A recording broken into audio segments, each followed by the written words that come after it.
সড়কের চেয়ে ঝক্কি ঝামেলা কম, আরামদায়কও। তাছাড়া দক্ষিণাঞ্চলের এমন অনেক এলাকা আছে যেখানে নৌপথই ভরসা। তাই বরিশাল বিভাগের মানুষ যাতায়াতে লঞ্চকেই প্রাধান্য দিত। কিন্তু একের পর এক দুর্ঘটনা সেই ভরসাকে শঙ্কায় পরিণত করেছে। পরিসংখ্যান বলছে দেশের সবচেয়ে বেশি নৌ দুর্ঘটনা হয় দক্ষিণ অঞ্চলের নদীপথগুলোতেই। গত ৫ বছরে ৪৫০টি দুর্ঘটনায় নিহত হয়েছেন ৩৫০-রও বেশি মানুষ। ২০২১ সালে সর্বোচ্চ ৬৫টি নৌ দুর্ঘটনায় নিহতের সংখ্যা ছিল ১১০ জন। আর সবশেষ ২০২৫ সালে এই নিহতের সংখ্যা অর্ধশত ছাড়িয়েছিল। যদিও বেসরকারি এই পরিসংখ্যান হতাহতের সংখ্যা আরও অনেক বেশি। খোদ লঞ্চ চালকদেরই অভিযোগ, অভ্যন্তরীণ নৌরুটের ৩/৪ নৌযান চলে সেকেলে প্রযুক্তিতে, নেই নেভিগেশন রাডার। আধুনিক প্রযুক্তি ব্যবহার হাতে গোনা বড় কয়েকটি লঞ্চে, তাও নামে মাত্র।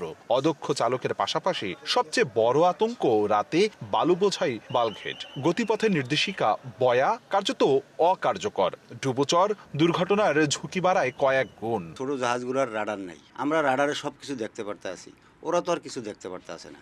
ওরা মনে করেন আউলা ফাতালি আয়া আমার সামনে রানিং জাহাজের সামনে আয়া মেরে দিল। বিআইডব্লিউটিএ মানে ডিজি শিপিং যাতে এই দিকে নজর দেয় যে কার রিক্রুটমেন্ট আছে না আছে, এগুলো জানি যাচাই বাছাই করে দেখে, তাহলে মানে অ্যাক্সিডেন্টের ঝুঁকিটা একটু কমবে। সড়ক পথে যত উন্নতি হয়েছে, আমাদের নদী পথে ততটাই অবনতি হয়েছে। বয়া বাতি মাতনি এগুলো কিছু নাই বললেই চলে।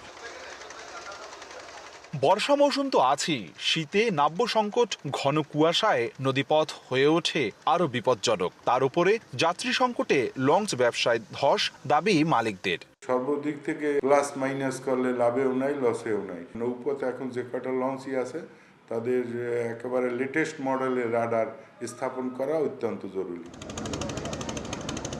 এদিকে এক একটি নৌ দুর্ঘটনার পর তদন্ত কমিটি হলেও তার সুপারিশমালা আর বাস্তবায়ন হয় না বলে ক্ষোভ নাম প্রকাশে অনিচ্ছুক সরকারি কর্তাদেরই। আর লোকবল ও প্রযুক্তিগত সংকটের দোহাই দিয়ে ব্যবস্থার প্রতিশ্রুতি সংশ্লিষ্টদের। বিভিন্ন নৌপথে এগুলো যেন অবৈধভাবে চলাচল করতে না পারে সেজন্য আমরা কোস্টগার্ড, তারপরে নৌ পুলিশকে চিঠির মাধ্যমে জানিয়ে দিয়েছি। তাছাড়া আমরা বিভিন্ন সময় মোবাইল কোর্টের পরিচালনার মাধ্যমে নিয়মের মধ্যে আসার জন্য রাতে যেন চলাচল না করতে পারে আমরা সেই ব্যবস্থা গ্রহণ করছি। কিছু সীমাবদ্ধতাও আছে, যে প্রযুক্তিগত যে অ্যাডভান্সমেন্টটা পৃথিবী এগিয়েছে সেই জায়গাটাতে আমরা বাংলাদেশ অথবা এখনও অতটা কোপ আপ করতে পারিনি। আমাদের যে ফিজিক্যাল লেবারটা আছে এটাকে দিয়ে আমরা আমাদের নিয়মিত নৌটহল চলমান আছে।